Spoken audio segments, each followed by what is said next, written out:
కొబ్బరి పప్పుల్ని ఇలా పౌడర్ చేసి పెట్టుకోవాలండి. ఇప్పుడు మనం దీంతో స్వీట్ తయారు చేసుకున్నాం. ఇది వేడైంది కదండి, ఒక స్పూను నెయ్యి వేసుకొని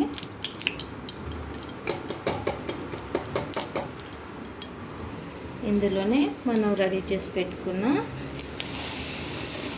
కొబ్బరి పొడి, అలాగే మనం వేసుకున్నాం కదండి ఏడుశనగగుళ్ళు, నువ్వులు, వేపించనపప్పు, డ్రై ఫ్రూట్స్, ఆ పౌడర్ కూడా వేసాను. కాసేపు వేగించాలి. చిన్న మంట మీద ఒక 5 మినిట్స్ ఇలా కలిపిన తర్వాత ఇందులోనే మనకి ఎంత స్వీట్ కావాలంటే అంత బెల్లం వేసుకోవాలి. బెల్లం కరిగేంత వరకు ఇలా కలుపుకుంటూ ఉండాలండి. బెల్లం బాగా కరిగింది కదా, దీన్ని తీసి పక్కన పెట్టుకుందాం. ఇప్పుడు మనం రాగి పిండిని లడ్డూలు చేయడానికి రెడీ చేసుకుందామండి. ఒక గ్లాసు వాటర్ వేసుకున్నాము. ఇందులో మన స్వీట్కి సరిపడినంత బెల్లం, కొంత సాల్ట్ వేసుకోవాలి. ఇందాక మిగిలిన బెల్లాన్ని వేసేసుకుంటున్నాను. కొంచెం సాల్ట్ కూడా, అర స్పూన్ నెయ్యి.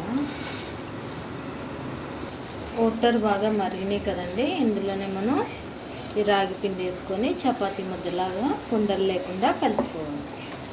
పిండి వేసిన తర్వాత పొయ్యి కట్టేసి ఇలా చపాతీ పిండిలా కలుపుకున్నాం కదండి.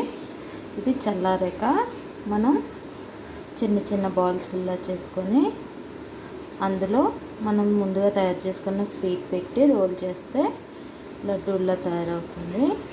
మనం ముందుగా తయారు చేసుకున్న స్వీట్ని ఇలా లడ్డూల్లా చేశాను. ఇది రాగి ముద్ద తయారు చేసాం కదండి, అది ఇప్పుడు మనం లడ్డూలు తయారు చేసుకున్నాం. ఇలా చేసుకొని ఇందులో మనం ఆ లడ్డూని పెట్టేద్దాం. మనం రౌండ్ షేప్ వచ్చేలా చేసుకుందాం అండి. ఇలాగే అన్నిటిని రెడీ చేసుకుందాం. ఇలా రెడీ చేసి పెట్టుకున్నాం కదండి, వీటిని ఆవిరి పట్టుకుందాం. నేను ఇడ్లీ పాత్రలో పడుతున్నాను, అందుకని రేపు నెయ్యి రాసి పెట్టానండి. ఆల్రెడీ వాటర్ కూడా వేడెక్కిపోయినాయి. నేను ఇప్పుడు ఇవి పెట్టేస్తాను. 20 నిమిషాలు ఆవిరి మీద పెట్టుకోవాలి. ఉడికినాయో లేదో చూద్దామండి. రెడీ అయిపోయినాయి. నేను గిన్నెలోకి తీసేసుకున్నాం.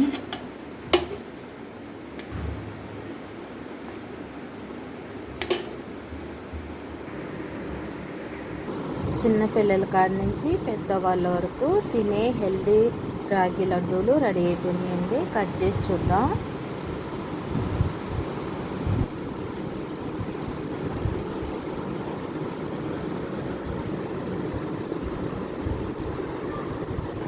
మీకు ఈ వీడియో నచ్చినట్టయితే నా ఛానల్ని లైక్ చేయండి, షేర్ చేయండి, సబ్స్క్రైబ్ చేయండి.